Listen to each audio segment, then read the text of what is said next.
Purchase manager is known as the manager of purchasing department. अब ये purchasing किस चीज़ की, हम किसी गुड्स की परचेजिंग की बात नहीं कर रहे हैं। एक ऐसा पर्सन या फिर एक ऐसा मैनेजर या फिर ऐसा डिपार्टमेंट की अगर हम बात करते हैं जो कंपनी में या किसी ऑर्गेनाइजेशन में या किसी फर्म में किसी रॉ मटेरियल्स को जो परचेज करता है, स्टॉक को जो मेंटेन करता है, उसे हम बोलते हैं परचेज मैनेजर। ठीक है, से ध्यान रखें कि किसी गुड्स के परचेजिंग की बात यहाँ नहीं की जा रही है। तो first point is identifies material requirements of the business. की परचेज मैनेजर का काम क्या होता है कि वो आइडेंटिफाई करता है कि कौन कौन से मटेरियल्स की रिक्वायरमेंट है हमें बिजनेस में। Next is purchases raw materials tools and supplies. कि इसका काम क्या होता है कि वो परचेज करता है कंपनी के लिए रॉ मटेरियल्स को, जो भी टूल्स वगैरह चाहिए होते हैं उनको टूल्स को परचेज करता है, जो भी चीज़ें हमें सप्लाई करनी होती है वो काम भी कहीं ना कहीं हमारे परचेज मैनेजर का ही है। परचेज मैनेजर का एक इंपॉर्टेंट रोल प्ले इसलिए भी होता है क्योंकि इसका कनेक्शन किससे होता है, मैन्युफैक्चरिंग डिपार्टमेंट से होता है। उन्हें स्टॉक की अवेलेबिलिटी कराने का काम जो होता है वो हमारा परचेज मैनेजर का ही है। Next point is negotiates price. जब हम बात करते हैं परचेज मैनेजर की, जब वो किसी भी गुड्स को या किसी स्टॉक को या किसी भी मटेरियल को परचेज कर रहा होता है तो वहाँ पे नेगोशिएट करता है वो प्राइजेस को। क्वालिटी को लेकर भी नेगोशिएशन होता है और डिलीवरी टर्म्स को लेकर भी कहीं ना कहीं परचेज मैनेजर के ही नेगोशिएशन होते हैं। Next is ensures timely availability of materials. कि परचेज मैनेजर का काम क्या है कि टाइमली अवेलेबल कराना मटेरियल्स को, जिससे कि हमारी कंपनी में टाइम टू टाइम मैन्युफैक्चरिंग या प्रोडक्शन होता रहे, डिले वर्किंग ना हो because of delay stock. Next is ensures quality of purchase material. अब परचेज मैनेजर को ही इंश्योर करना पड़ता है कि टाइमली अवेलेबिलिटी वो करा दे किस चीज़ की, मटेरियल्स की।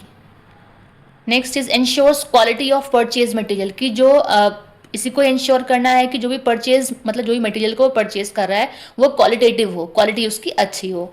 Next is prepares purchase orders और डॉक्यूमेंट्स। अब ये पॉइंट ये पॉइंट इंपॉर्टेंट है कि परचेज मैनेजर का काम होता है प्रिपेयर करना, किसको, जो भी चीज़ें उसने परचेज की है as a stock.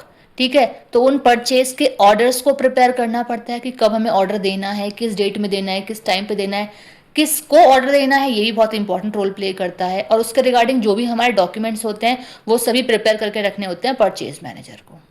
Next is coordinates with production and finance department.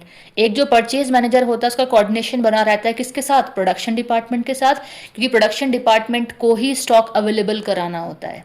Next is finance department के साथ इसका कोऑर्डिनेशन होता है बिकॉज ऑफ, क्योंकि फाइनेंस डिपार्टमेंट से ही ये पैसा लेने और देने का काम देगा तो खैर क्या ही, लेकिन पैसे लेने का जो काम इसका होता है वो फाइनेंस डिपार्टमेंट से ही होता है। दैट्स वाई फाइनेंस डिपार्टमेंट में भी इसका रोल प्ले होता है।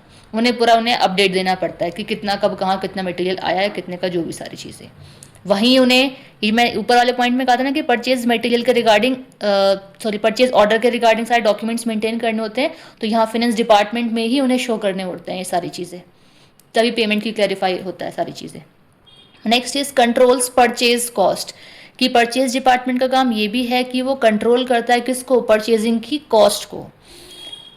Next is maintains good relationship with suppliers. अब सप्लायर्स कौन है, वो पर्सन, वो एक्सटर्नल पार्टीज जो जिनका कनेक्शन हमारे साथ है, हमारे मतलब कंपनी के साथ, जिसका इनडायरेक्टली कनेक्शन है।